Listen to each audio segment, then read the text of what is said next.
Once a giant, always a giant. For me, it's only a giant. What's going on YouTube? Diggy546. This is going to be Jalen Mayfield. He's your right tackle, number 73, right here. I like Jalen Mayfield. I think that he can be a Pro Bowl level tackle. He just has to clean some things up. And when I say clean some things up, he really needs to do some serious spring cleaning. Mayfield he's got the size, he's got the strength, he has the feet, in my opinion. I just think he needs to do better with his hands. His hands are a huge problem for me, and his hands are pretty much the only reason why I think he's probably, I think with better hands, he's probably in the teens.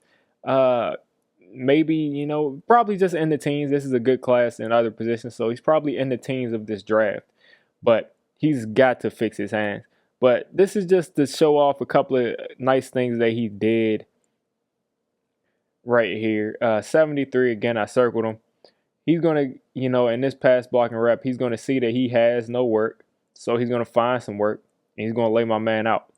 You know, he he didn't go down on the first hit, so you just hit him again. And I have no issue helping that dude out, putting him in the dirt. Love to see it. And this is just more of me just showing off who he is, his mobility. 73 right here. This is Chase Young right here. So that's a serious matchup. Get this out of the way. Yeah, this is a serious matchup right here. Chase Young is a monster. And this is actually just showing off his mobility. He's not going to end up blocking Chase Young head up. Chase Young is going to take the inside lane on this play. And Mayfield is going to basically get a little bit of him, and then he's going to get out to being that pulling tackle, actually. So that's what's happening on this play. Nothing too crazy. So, as I said, you're going to see Mayfield get a piece of him, sort of a piece of him, trying to kind of limit Chase Young just a little bit, just enough hesitation to where his quarterback can follow him, and he's the pulling tackle. He's out in front of him. Now, you want to see him get number one, but I mean, this is a DB. It's kind of hard to run down a DB in open space if you're a tackle. So he did just enough. But if he's one of those freak tackle athletes, he probably pancakes this dude, and it's probably a touchdown. All right, Mayfield once again, right here, number 73. He's not going to move from that right tackle spot. And on this play, I kind of don't like his kick set. His feet are very, very close together. I don't necessarily like that either, but that's fine. But let's look at how he gets into his kick set.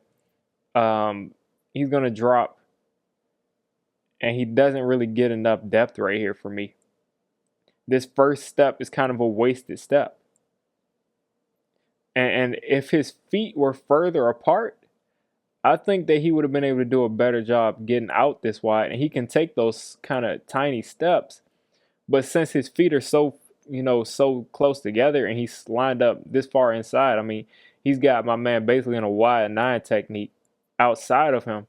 It's kind of hard to get out there. So you want to have a wider base at this point, and if you don't, you got to take a huge step. I mean, I want to see a step like right around here. I want him stepping right around here. So that way he can catch this dude. And listen, you already have inside leverage. So if you step all the way out here, sure, you might be a little bit out of position, but you should be able to recover and bounce back inside because listen, he's lined up all the way out here. There shouldn't be any concern about getting beat inside at that point. You also have your nose tackle right here. And there's nothing much really going on with this guard, so you kind of have help inside. So that's just my opinion on this play. I think he could have gotten deeper in his kick set. But let's just watch this real time. Not a horrible rep, but I think he could have gotten a little bit more depth there. It could have made his job a little bit easier. He's able to kind of recover because he's strong. I mean, look at how he just gets his hands inside eventually and locks this dude up. He's strong and he made up for it, but if this is a real speed rush or a real threat, he's been in that corner on you because you're a little bit too late. So that's just something to consider. So again, we got Mayfield right here. See him right there. He's going to Basically, this guy's going to run the NASCAR NASCAR race right around him, and he's going to actually do a great job of recovering and not giving up that pressure. His hands are very late on this play. I don't like when a tackle just has his hands out and he's not doing anything with them. And that's pretty much what happens right here. His hands are just out sitting there. And at this point, I want to see a violent. This right hand needs to jab violently into this man's chest, right between. I don't know if that's a 4 or a 1, but right between that number and the 8 on the front of his jersey, you need to knock the wind out of this dude with this right hand. That's not what happens. He's late with his hands. He allows my man to get his hands on him first, get that right arm extension, and start to turn that corner. But guess what? He's got good feet, and he's able to recover, get his hands back inside. And overall, that's a pretty decent rep. He didn't give up the pressure at the end of the day. He was able to get his balance back, anchor, and once he anchors, most people aren't going through him. And that ended up being a touchdown. I mean, let's just watch this in real time just to see the strength. Just the strength right there where he just anchors, and it's it. So we got Mayfield right here. And the problem right here, he's working against one of the defensive tackles. The problem right here happens because, again, he doesn't punch aggressively, and he lets this turn into just a complete hand fighting competition. And my man here, he came to hand fight, and he's going to let the defensive lineman grab his wrist, which is a no-no. You don't want anybody ever grabbing your wrist and in the trenches, because at that point you're done. You're cooked.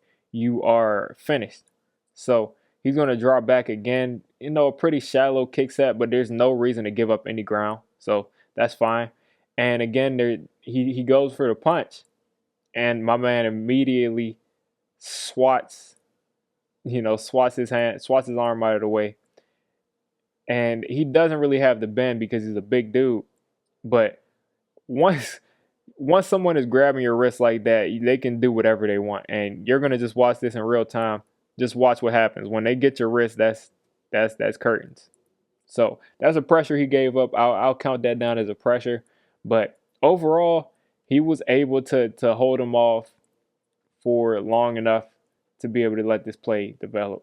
So not a horrible rep, but you want to watch out for things like that. You got to get your hands inside quickly and, use those hands along with the good feet and the strength that you have so you don't let people get under you and let them get that leverage. And then we have 73 here again. And this is when it starts to get frustrating for me, because if his hands are inside and he's punching, there should be no reason why he's giving up any pressure, especially against, a guy who's not really a superstar. I can see if this was Chase Young, but you shouldn't be letting people get into your chest like this. And luckily, his running back has a better understanding of going to go meet the defender and applying the pressure first, or else he will be giving up a sack and he will probably be on the ground. So let's watch this here. And he's going to allow this dude to get right in his chest. And you know why he gets in his chest? Because he catches him. This is to me is a no-no. This is a no-no. Not just to me, it's a no-no in general. You cannot. He didn't punch. He just catches him. He just catches him. That's all I can say. Now it ends up being a pancake, but that's the running back's pancake, because he's got his head right down in his chest. And Mayfield, if this dude if he's able to keep driving his legs, Mayfield is going to be in the dirt. But he gets a little bit of help. And again, Mayfield here again, they're lined up way outside of him. And that just shows me you have all this time to prepare for this dude getting to him. And for some reason, you still don't punch. I don't get it. Why aren't you punching? The kick set at this time is great. Great. He covers ground. That way, if this defensive end decides to swoop back inside, Mayfield can just step back inside with him. He's in a perfect spot. He's square, completely square. And you're bigger than this dude. You should be able to anchor, punch. I mean, punch with one hand or two hands, but you don't punch. and you just catch him. And you allow this guy who's smaller and weaker, you allow him to convert speed to power. And again, if there wasn't pressure everywhere else in the pocket, 74 gets destroyed.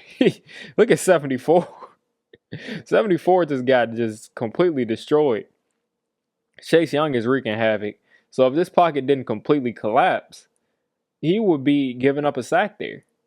So this time again, we got him against Chase Young again, and you wanna try all of this. I'm not gonna punch, and I'm just gonna just say I'm stronger than everybody, so I don't need technique, and I'm not gonna put my hands inside. Well, guess what? When you do that against a physical freak like Chase Young, who not only is a physical freak but a technical freak, this is what's gonna happen to you. I'm gonna just let this roll. Just watch Chase Young and Mayfield on this play. Just watch it. This is what happens. That's what happens. This is what's going to happen if you decide not to put your hands inside and you want to punch lazily or not punch. This is what's going to happen every time. It's just going to happen like this every time because this is an NFL rusher and this is what will happen if your technique is off. So let's go back to what I was saying. Again, he's got pretty narrow feet, a little bit wider than before, but this is what happens when you go against Chase Young and he beats you like you saw in that last play. You're going to start to take deeper kick sets. And what I was saying earlier doesn't apply to someone like Chase Young. It just doesn't apply to someone like Chase Young because I was saying earlier that if the guy beats you outside, or if you kick set too far outside and they go back inside, you'll be able to recover. Well, against Chase Young, you're not going to be able to recover, and this just shows you what you're going to be going against in the NFL. So he's going to drop too deep, and he's not able to get back inside quick enough. So he's just got to grab him, and that's just holding all the way through. And I don't see a flag. I don't see a flag right there, but that's holding. He's grabbing him. He's holding on for dear life. These referees are bad, man. You got one referee here. You got one referee right here. One right here. One right here. It looks like they're all looking exactly at what's going on with Chase Young. You see his hand right here. Why is there no flag? I don't get that.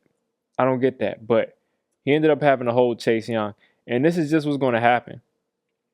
If you don't want, if you set too far outside and you're not able to recover and you don't have a plan for, what stops Chase Young from cutting back inside? You jab with one of these hands, probably this left hand, and you stop him from getting inside. That strong left hand, because he's got an anchor right there. Because at this point, Chase Young is outside. You see him sticking that foot in the ground. While he sticks that foot in the ground, you need to anchor right here. Anchor this foot down. Maybe, slide a little back inside so you can anchor that foot down. And then punch with this left hand. And once you punch with that left hand, you're going to have the leverage because he's changing direction. He's changing direction. You punch with this left hand.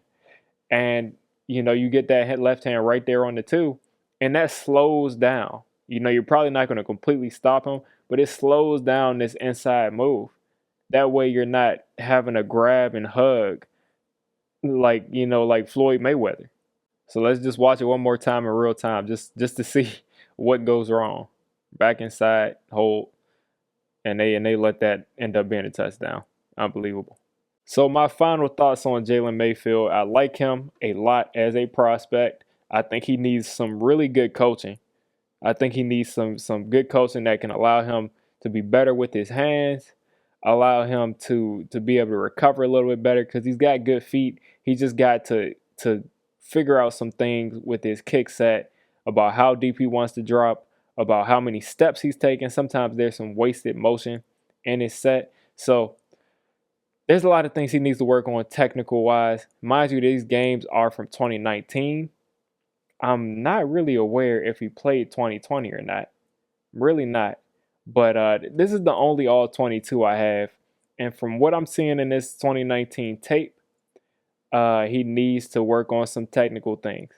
Now, he's probably gotten a little bit better, But having this tape out here is just not good. You got to be able to use your hands, and that's pretty much his biggest weakness. If he was able to use his hands better, again, I feel that he will be a top flight prospect in this draft, top 3 or 4 tackle in this draft. Maybe he already is, but he'd be a lot more sure of a thing. So you guys let me know what you think of Jalen Mayfield. Is he a good fit for your team? Let me know. So if you made it this deep into the video, I'm calling you a D6 squad member. If you're a D6 squad member, you got to hit that subscribe button. You got to turn on that notification bell. And listen, I make all kinds of content for NFL teams. So if you're not a Giants fan, don't worry. I'll cover your team. If I'm not covering your team, let me know. And have a good one.